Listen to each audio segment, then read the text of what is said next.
रसायन विज्ञान chapter number 4 रासायनिक गतिकी। रासायनिक गतिकी चैप्टर આપણે સ્ટાર્ટ કરીએ તો રાસાયણિક પ્રક્રિયા વિશે રાસાયણિક ગતિકીનો મતલબ થાય કે રાસાયણિક પ્રક્રિયાના વેગ વિશેનો અભ્યાસ કરીશું। તો એની પહેલા આપણે કયા ચેપ્ટરમાં રાસાયણિક પ્રક્રિયાનો અભ્યાસ કર્યો તો એની પહેલા આપણે 11મા ધોરણમાં ભણ્યા હતા ઉષ્માગતિકીય શાસ્ત્ર, ઉષ્માગતિશાસ્ત્ર।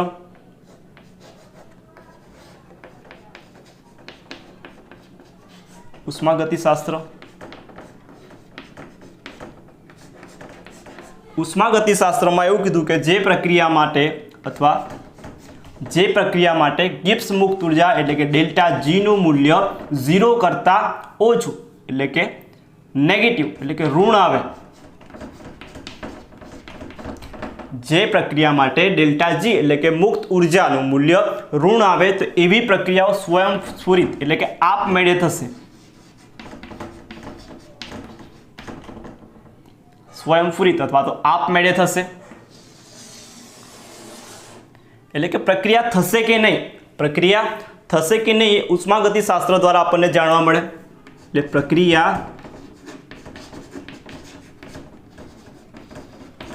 થશે કે નહીં તેના વિશેની જાણકારી આપણે ઉષ્માગતિશાસ્ત્ર પરથી મળી। થશે કે નહીં એ ઉષ્માગતિશાસ્ત્ર દ્વારા મળી। બીજું હતું રાસાયણિક સંતુલન अथवा रासायनिक संतुलन।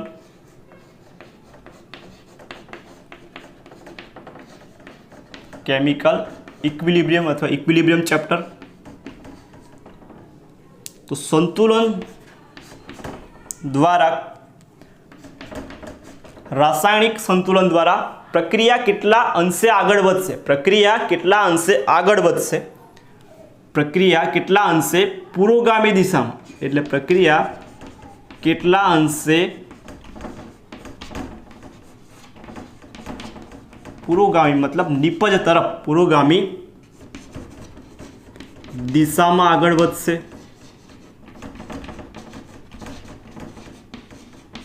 एनी माहिती मळी आपणने के प्रक्रिया केटला अंशे पुरोगामी दिशा में आगळ वधशे।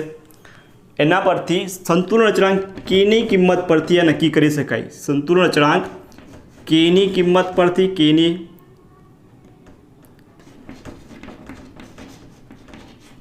परथी जो के નું મૂલ્ય વધારો के નું મૂલ્ય વધુ તો નિપજ છે કેવી મળશે? વધારે મળશે। તો નિપજનું પ્રમાણ વધારે મળશે। આ તો સંતુલન રાસાયણિક સંતુલન પરથી ખબર પડી કે પ્રક્રિયા કેટલા અંશે પુરોગામી દિશામાં આગળ વધશે અને કે ની કિંમત જેમ વધુ કે ની કિંમતના આધારે નક્કી કરી શકાય, જેને સંતુલન અચળાંક કહીએ। जो किंमत वधारे तो निपज वधारे मळशे। हवे जे आपणे चेप्टर भणवाना छे ए हतुं रासायणिक गतिकी। ए छे चेप्टर आपणुं रासायणिक गतिकी।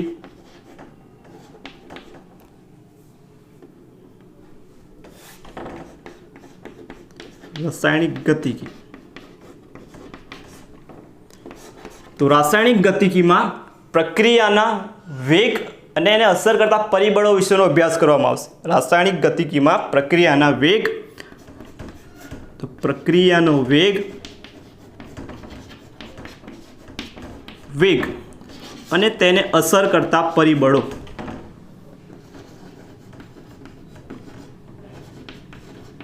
તેને અસર કરતા तो रासायनिक गतिकी શું છે? તો પ્રક્રિયાનો વેગ અને તેને અસર કરતા પરિબળો વિશેની જાણકારી આપણને રાસાયણિક ગતિકીમાં મળશે।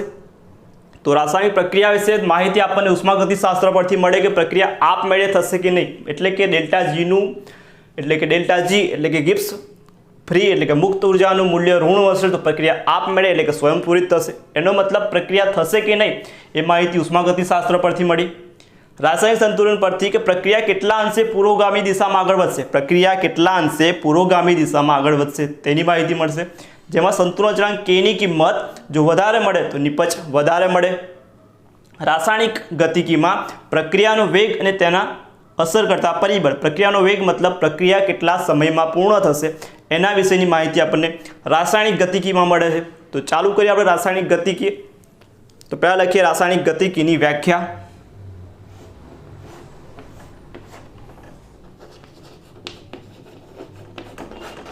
રાસાયણિક ગતિકીની વ્યાખ્યા કે જે રસાયણ વિજ્ઞાનની જે શાખામાં અથવા જેમાં પ્રક્રિયાના વેગ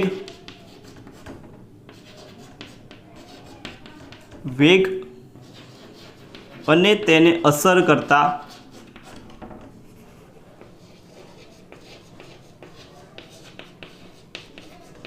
કરતા પરિબળોનો અભ્યાસ કરવામાં આવે.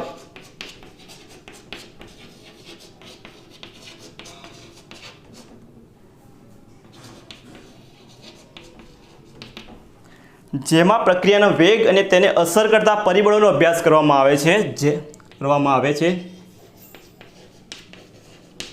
જેને આપણે રાસાયણિક ગતિકીથી ઓળખે છે. રાસાયણિક ગતિકી.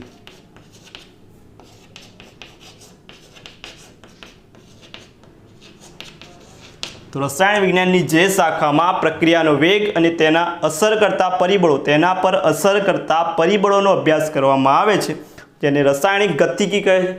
રાસાયણિક ગતિકીનો ઇંગ્લિશમાં મતલબ થાય કેમિકલ કાઇનેટિક. ઇંગ્લિશમાં લખીએ રાસાયણિક ગતિકી જેને આપણે કેમિકલ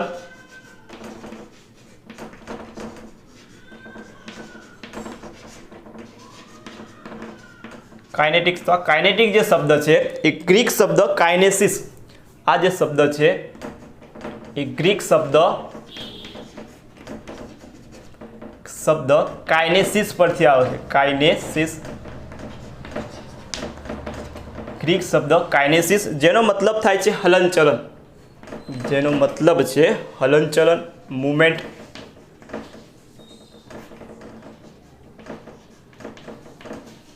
એટલે કે રાસાયણિક પ્રક્રિયામાં થતી હલનચલન મતલબ એનું વેગ અથવા તો ઝડપ, એને આપણે કેમિકલ કાઇનેસિસ શબ્દ છે જે એના પરથી આવે છે.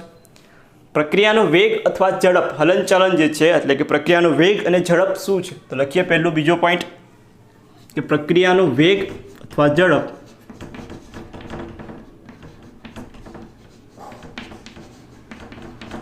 વેગ અથવા તો ઝડપ.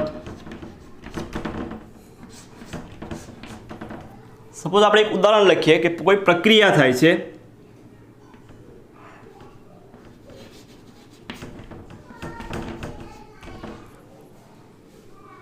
તો પ્રક્રિયા પહેલા વેગની વ્યાખ્યા લખીએ કે પ્રક્રિયા વેગ એટલે શું?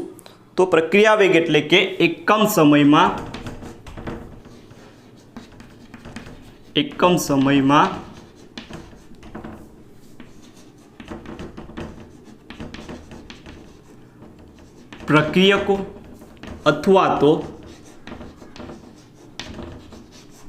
પ્રક્રિયકો અથવા નિપજોની સાંદ્રતામાં થતો ફેરફાર. પ્રક્રિયકો અથવા નિપજોની સાંદ્રતામાં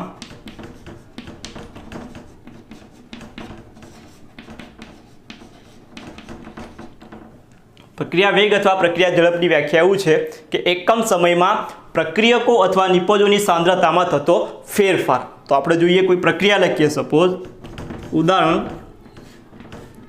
એ છે પ્રક્રિયક જેમાંથી નિપજ આપણને બી મળે છે. ટી બરાબર 0 સમયે સપોઝ પ્રક્રિયકની સાંદ્રતા 100 છે એટલે કે 100 મોલર છે આપણે સપોઝ લખીએ. તો એ સમયે નિપજ બી છે એની સાંદ્રતા આપણને 0 મળે છે. T1 સમય થાય છે એટલે કે T1 સમયે જે 100 છે એ ઘટીને 90 જોવા મળી. 100 જે છે મોલર હતી એની જગ્યા પર 90 મોલર થઈ ગઈ અને આ બાજુ સાંદ્રતા 10 મોલર જોવા મળી નિપજમાં.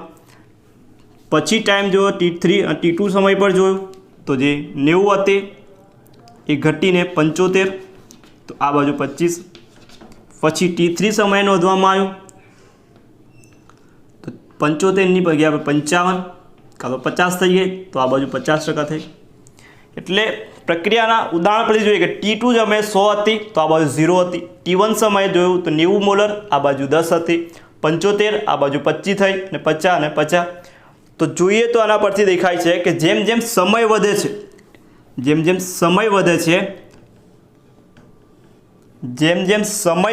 છે એમ પ્રક્રિયકની સાંદ્રતામાં ઘટાડો થાય છે. પ્રક્રિયકની સાંદ્રતામાં ઘટાડો થતો જાય છે. જ્યારે નિપજની સાંદ્રતામાં 0 હતી પછી 10 થઈ, 25 થઈ, 50 થઈ. એનો મતલબ જેમ જેમ નીચે આવીએ છીએ એમ સાંદ્રતામાં વધારો થાય છે. सांद्रतामां વધારો થાય છે। આ બાજુ જેમ નીચે ગઈએ છે એમ ઘટાડો થાય છે, જ્યારે આ બાજુ પ્રક્રિયક નિપજમાં सांद्रतामां વધારો થાય છે। એટલે કે सांद्रतामां થતો ફેરફાર, सांद्रतामां થતો ફેરફાર લખવું હોય તો એ લખાશે આપણે કે જેમ જેમ સમય જાય છે, સમયની સાથે અથવા સમય જેમ ફેરફાર થાય છે એમ પ્રક્રિયકની सांद्रतामां, પ્રક્રિયક જે છે એની सांद्रतामां ઘટાડો જોવા મળશે, જ્યારે નિપજ જે છે નિપજની सांद्रतामां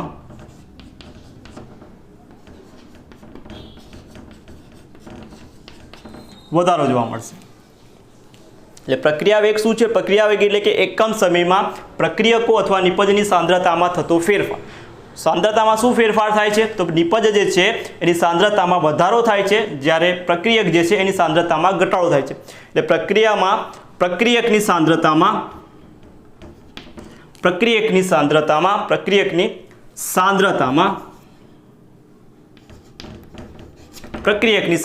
ઘટાડો થાય છે, જ્યારે નિપજની सांद्रतामां વધારો થાય છે। પ્રક્રિયા ઝડપ અથવા વેગ આપણે ચાલતું હતું।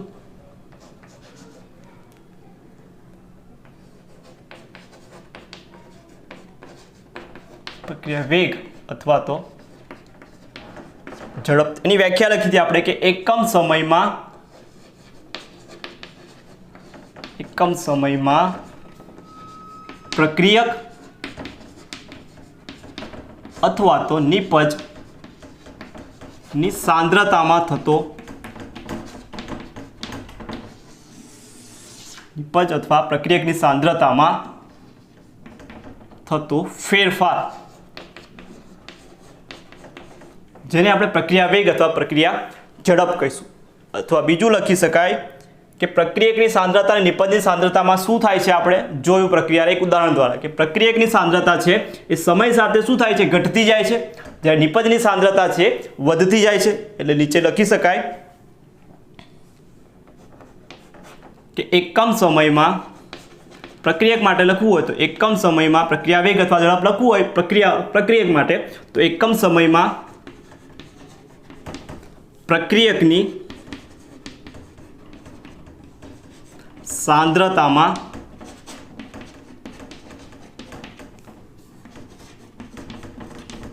એકમ સમયમાં પ્રક્રિયકની सांद्रतामां થતા ઘટાડાને सांद्रतामां થતા ઘટાડાને પ્રક્રિયકની ઘટાડાનો વેગ, પ્રક્રિયકની सांद्रताનો ઘટાડાનો વેગ, એકમ સમયમાં પ્રક્રિયકની सांद्रतामां થતા ઘટાડાને શું કહેવાશે? પ્રક્રિયા વેગ કોના માટે? પ્રક્રિયક માટે। ને પ્રક્રિયકના सांद्रताના ઘટાડાનો વેગ કહેવાશે અથવા ઝડપ। તો કે એકમ સમયમાં પ્રક્રિયકની सांद्रतामां થતા ઘટાડાને પ્રક્રિયકના सांद्रताના ઘટાડાનો વેગ કહેવાશે। નિપજ માટે લખવું હશે તો નિપજ માટે લખાશે કે એકમ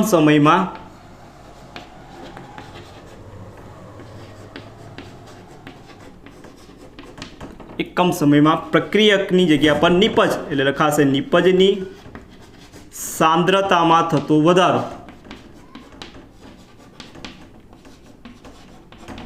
सांद्रतामां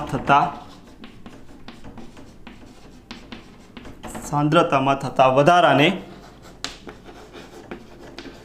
નિપજની सांद्रताના વધારાનો દર, નિપજની सांद्रताના વધારાનો દર અથવા તો વેગ, વધારાનો વેગ કહેવાશે। તો પ્રક્રિયક માટે લખવું હશે તો આ લખાશે, નિપજ માટે લખવું હશે તો આ લખાશે। તો આ બંને પરથી એક સામાન્ય સૂત્ર લખવું હોય કે પ્રક્રિયા વેગ એટલે શું થશે? તો પ્રક્રિયા વેગ બરાબર આપણે એક સૂત્ર લખવું હોય કે પ્રક્રિયા વેગ અથવા તો ઝડપ બરાબર, પ્રક્રિયા વેગ બરાબર અથવા ઝડપ બરાબર લખી શકાશે કે સમયમાં થતો ફેરફાર, એકમ સમય છે સમયમાં થતો ફેરફાર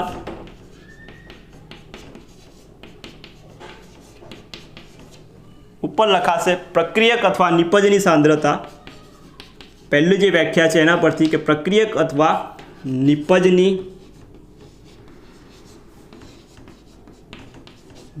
સાંદ્રતામાં થતો ફેરફાર એટલે પહેલા સામાન્ય સૂત્ર આવું બનશે કે પ્રક્રિયા વેગ અથવા ઝડપ બરાબર વ્યાખ્યા પરથી પ્રક્રિયક અથવા નિપજની સાંદ્રતામાં થતો ફેરફાર ભાગ્યા સમયમાં થતો ફેરફાર, એક આ સૂત્ર બનશે। આ સૂત્ર આપણે પ્રક્રિયક અને નિપજ માટે લખવું હોય તો પ્રક્રિયક અને નિપજ માટે અલગ અલગ રીતે લખીએ। પ્રક્રિયા વેગ પ્રક્રિયક માટે લખીએ આપણે પ્રક્રિયા વેગ, તો પ્રક્રિયા માટે લખાશે પ્રક્રિયક માટે કે પ્રક્રિયા વેગ બરાબર અથવા ઝડપ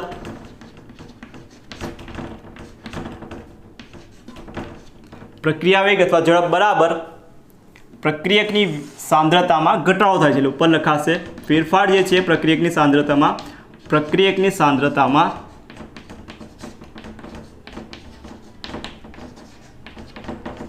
ઘટાડો, પ્રક્રિયકની સાંદ્રતામાં ફેરફાર થાય છે ઘટાડો થાય છે। નીચે લખાશે સમયમાં થતો ભાગ્યા સમયમાં થતો ફેરફાર,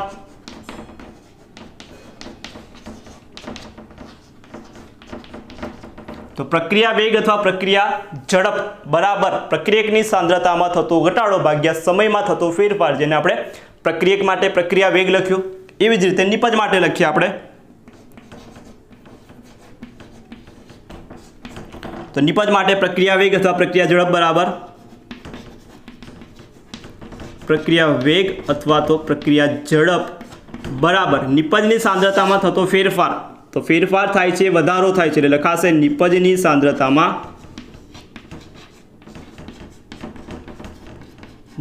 સાંદ્રતામાં થતો વધારો ભાગ્યા સમયમાં થતો ફેરફાર,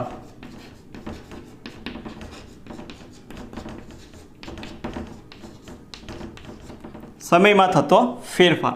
તો પ્રક્રિયા વેગ અને પ્રક્રિયા વેગ નિપજ અને પ્રક્રિયક બંને માટે લખાશે તો પ્રક્રિયા વેગ અથવા પ્રક્રિયકની સાંદ્રતામાં થતો ઘટાડો ભાગ્યા સમયમાં થતો ફેરફાર અથવા તો નિપજની સાંદ્રતામાં થતો ફેરફાર ભાગ્યા સમયમાં થતો ફેરફાર। આપણે કોઈ પ્રક્રિયા લખીએ, ધારો કે કોઈ એક પ્રક્રિયા, ધારો કે 1 મોલ પ્રક્રિયક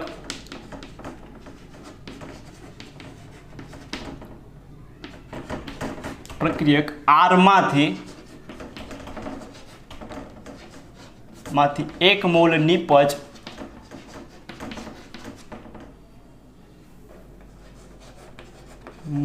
આપણને P મળે છે।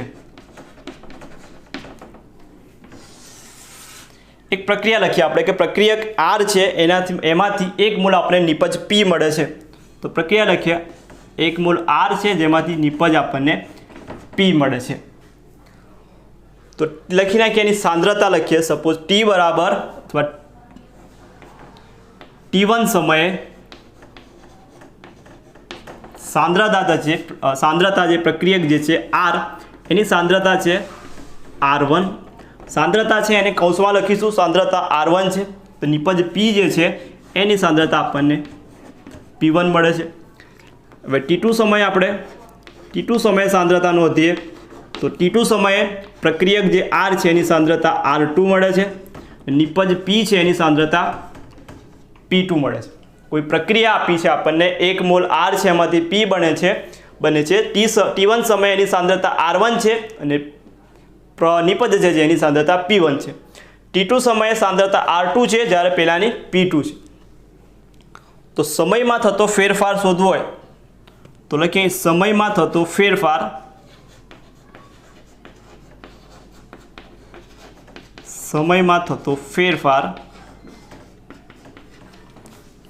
છે લખાશે ડેલ્ટા T બરાબર T2 માઇનસ T1, સમયમાં થતો ફેરફાર એટલે શું થશે તો T2 માઇનસ T1, સમયમાં જે ફેરફાર થાય છે T2 માઇનસ T1 લખાશે। હવે ડેલ્ટા T સમયે એટલે સમયમાં થતા ફેરફારમાં લખીએ કે ડેલ્ટા T સમયે પ્રક્રિયકની સાંદ્રતા શું હોય છે, તો લખીએ નીચે કે ડેલ્ટા T સમયે ડેલ્ટા ટી સમયે પ્રક્રિયકની સાંદ્રતામાં શું ફેરફાર થાય છે? તો પ્રક્રિયકની સાંદ્રતામાં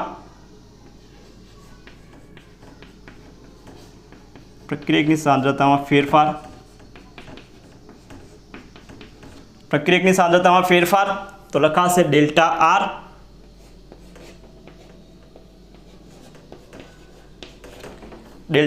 બરાબર R2 માઇનસ R1 થશે, તો લખાશે R2 માઇનસ R1, એટલે કે ડેલ્ટા ટી સમયે પ્રક્રિયકની સાંદ્રતામાં થતો ફેરફાર ડેલ્ટા આર છે, જે R2 માઇનસ R1 જેટલો મળશે આપણને. હવે ડેલ્ટા ટી સમયે નિપજની સાંદ્રતામાં શું ફેરફાર થાય છે? નીચે લખાશે કે ડેલ્ટા ટી સમયે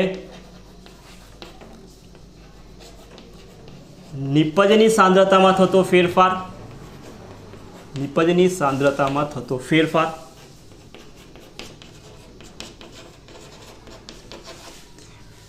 ડેલ્ટા ટી સમયે નિપજની સાંદ્રતામાં થતો ફેરફાર, તો ડેલ્ટા નિપજની સાંદ્રતામાં થતો ફેરફાર લખવો છે, તો લખાશે ડેલ્ટા પી બરાબર P2 માઇનસ P1 થશે. ડેલ્ટા P2 બરાબર એટલે કે નિપજની સાંદ્રતામાં થતો ફેરફાર ડેલ્ટા P2 બરાબર P2 માઇનસ P1. હવે લખીએ આપણે પ્રક્રિયા વેગ અથવા ઝડપ લખીએ પ્રક્રિયક માટે.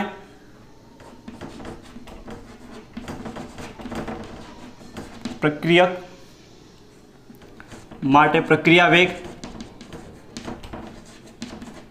અથવા ઝડપ, તો સૂત્ર હતું આપણું કે વેગ બરાબર અથવા ઝડપ બરાબર પ્રક્રિયકની સાંદ્રતામાં થતો ઘટાડો અથવા ફેરફાર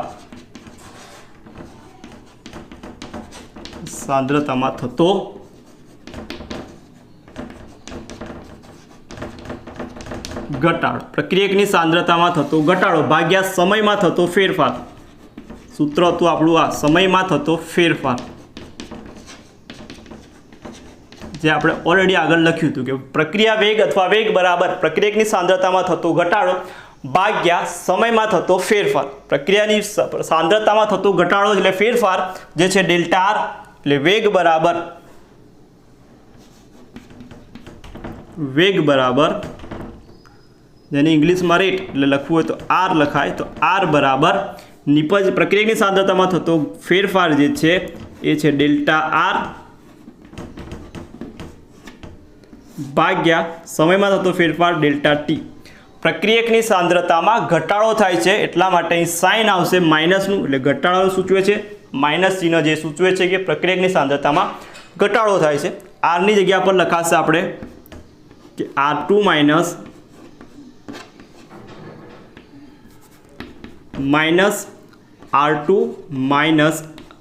R1 ભાગ્યા T2 માઇનસ T1, જે આપણે સૂત્ર આગળ લખ્યું હતું એ જ લખ્યું કે વેગ બરાબર R2 માઇનસ R1, ઘટાડો સૂચવે છે માટે માઇનસ લખ્યું, delta T T2 minus T1. આ જ વસ્તુ નિપજ માટે લખી નાખીએ.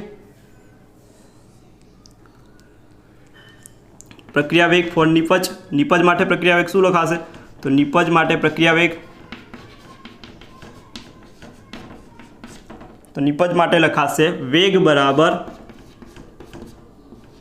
નિપજની સાંદ્રતામાં થતો વધારો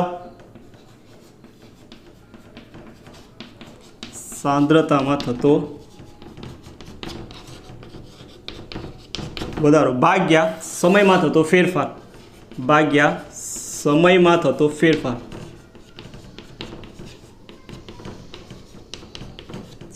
થતો ફેરફાર તો નિપજની સાંદ્રતામાં થતો વધારો ભાગ્યા સમયમાં થતો ફેરફાર. તો નિપજની સાંદ્રતામાં જે વધારો થાય છે એ લખીએ તો વેગ એટલે કે રેટ આર બરાબર નિપજની સાંદ્રતામાં થતો વધારો છે જે ડેલ્ટા પી, એટલે કે ફેરફાર જે ડેલ્ટા પી ભાગ્યા સમયમાં ફેરફાર થાય ડેલ્ટા ટી. અહીં સાંદ્રતામાં વધારો થાય છે એટલે પ્લસ મૂકી દઈએ આપણે સાઇન, એટલે પી બરાબર લખાશે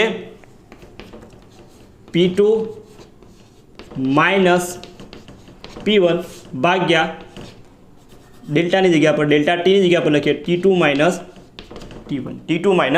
T1. તો આ નિપજની માટે પ્રક્રિયા વેગ, તો પ્રક્રિયા વેગ બરાબર નિપજની સાંદ્રતામાં થતો વધારો ડેલ્ટા પી, સમયમાં થતો ફેરફાર ડેલ્ટા ટી.